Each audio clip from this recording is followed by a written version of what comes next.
Hello everybody, गणित मंत्रा में आपका स्वागत है। सबसे पहले उन कैंडिडेट को जो 2020 में सिलेक्टेड होंगे उनको ढेर सारी बधाइयाँ। तो उनसे मैं एक रिक्वेस्ट करने वाला हूँ, जैसा कि आपने इसका थंबनेल देख लिया होगा वीडियो में। और जो है 2020 में जो कैंडिडेट 2400 प्लस ग्रेड पे यानी कि 2800 grade pay, 4200 grade pay, 4600 grade pay और 4800 ग्रेड पे में ऑलरेडी सेलेक्ट हो गए हैं और उन्हें अपनी ड्रीम पोस्ट मिल गई ऐसे 2019 वाले में, क्योंकि ये अभी रिसेंट में यानी कि कल इसका रिजल्ट आया हुआ है 2020 में। 2019 का भी फाइनल रिजल्ट आ चुका है, सीजीएल का, सीएसएल का, स्टेनोग्राफर का। और हालांकि इनका जो रिजल्ट है 2020 वाले का, इसका बिफोर एसएससी सीएसएल की डीवी दे देना चाहिए था, लेकिन एसएससी भी ऐसे कंडीशन में है कि जब डीवी करवा लेती तब इसको देती तो और सिस्टम ख़राब हो जाता। अभी हालांकि 2 दिन की डीवी हो पाई है और भी अभी काफ़ी दिन बाकी हैं। तो कृपया उन लोगों से रिक्वेस्ट है कि जो ऑलरेडी 2400 प्लस ग्रेड पे में सिलेक्टेड हो गए हैं यानी कि 2800 प्लस वाले में, तो वो कृपया करके यदि उनकी ड्रीम पोस्ट मिल गई है तो अपनी डीवी को स्किप कर ले, यानी कि सीएसएल की डीवी में ना प्रेजेंट हो। अब आपको पता है कि कोई भी रिजल्ट आता है तो इसमें रिपीटेड कैंडिडेट यानी कि वो मैक्सिमम कैंडिडेट सेलेक्ट होते हैं 30 से 40%। 30% तो आप लेके चलिए जो ऑलरेडी कहीं ना कहीं सिलेक्टेड हैं, उनके पास 4-4, 5-5 जॉब हो जाती हैं और उनको पता है कि कोई भी कैंडिडेट है उसको एक ही जॉब करना होगा, 5-5, 6-6 कर ही नहीं सकता है। और ये भी एसएससी की मान लो कमी ही है कि 2019 के भी ज्वाइनिंग करवा रहे हैं, तो बहुत सारे कैंडिडेट ऐसे होंगे जो ज्वाइन करने के बाद यदि उनको ड्रीम पोस्ट मिल जाती है तो 22 वाले 20 वाले ये हो सकता है ना अटैम्प्ट करें यदि इनको ड्रीम पोस्ट मिल गई है। क्योंकि बहुत सारे मेरे ही जानने वाले कैंडिडेट थे अभी एसएससी स्टेनोग्राफर की डीवी में मिले हुए थे कि जो ऑलरेडी 19 वाले में 4200 ग्रेड पे लिए बैठे थे, उन्होंने 2400 ग्रेड पे की डीवी करवाई। तो मैंने उनसे कहा भी था कि भैया ऐसा क्यों, तो बोले जब तक आपका मेरा ज्वाइनिंग नहीं होगी तब तक भैया पेपर देंगे और डीवी करवाएंगे। तो हालांकि इससे क्या होगा, आपका तो भला हो ही रहा हमेशा, क्योंकि आप इतने योग्य हैं कि आपको सिलेक्शन मिल रहा है। तो ये मान के चलिए आपको हर बार मिलेगा, ऐसा नहीं कि आपको नहीं मिलेगा, आप इतने योग्य हो चुके हैं। लेकिन हो सकता है कि आपकी एक थोड़ी सी छूट के कारण, मतलब यदि आपने कहीं स्किप सीएसएल वाले में कर दिया डीवी को और आप ऑलरेडी नंबर 6 स्कोर किए होंगे, क्योंकि आप यदि कहीं पर सिलेक्टेड हैं तो एक कंडीशन होती है कि एक कंडीशन के बाद में हर एक रिटर्न निकलने लगते हैं, साथ साथ फाइनल होने लगता है।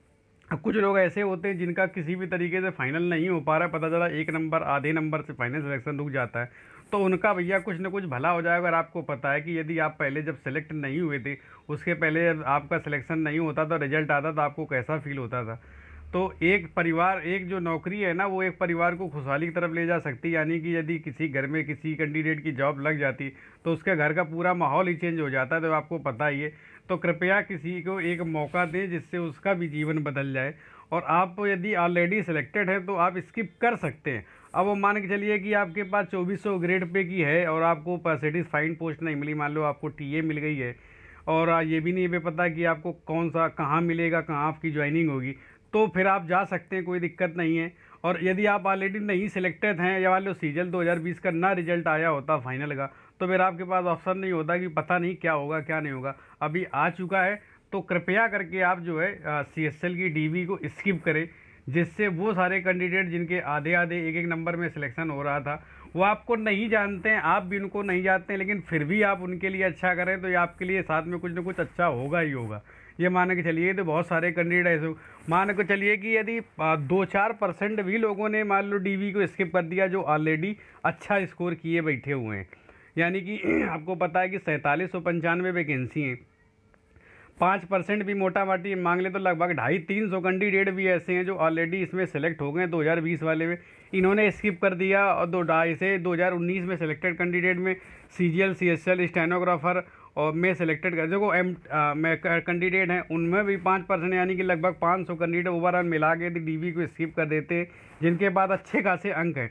तो ये मान के चलिए फाइनल की कट ऑफ अपने आप डिक्रीज़ हो जाएगी, क्योंकि ये जो हायर नंबर लिए बैठे हैं ना, यही तो इनके पास इतने ज़्यादा नंबर होते हैं कि ये फाइनल कट ऑफ बढ़ा देते हैं। और यदि आप एमटीएस 2020 में सिलेक्टेड हुए हैं या सॉरी 2020 में या 19 में, तो ये मान चलिए फिर आप सीएसएल की डीवी में प्रेजेंट हो सकते हैं, क्योंकि वो इससे कम ग्रेड पे की पोस्ट है। लेकिन सीजीएल में यदि आप 4600 ग्रेड पे सिलेक्टेड हैं और आप जाके डीवी करवाते हैं तो ये आपके बात अलग होगी। आपके पास 6-6, 7-7 जॉब हो जा रही हैं या 2-2, 3-3 जॉब हो जा रही है देखने के लिए कि भैया इनके पास इतनी जॉब करेंगे तो आप यही। तो कृपया रिक्वेस्ट है कि भैया आप हो सके तो डीवी की स्किप करें। ये मेरा प्रयास है कि मेरे कहने का, फिर आपके हिसाब से देख लीजिए जैसा आपको लगे।